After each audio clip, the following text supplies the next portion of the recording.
In the novel Mary Shelley's Frankenstein, Dr. Frankenstein's first name is Victor and his friend's name is Henry.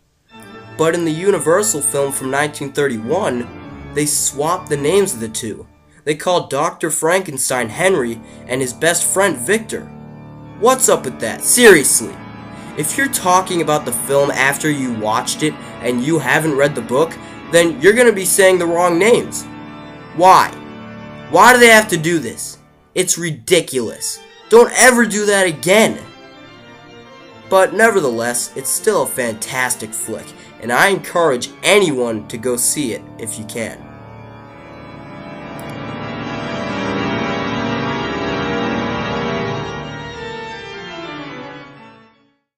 It's alive! It's alive! It's alive! It's alive! It's alive!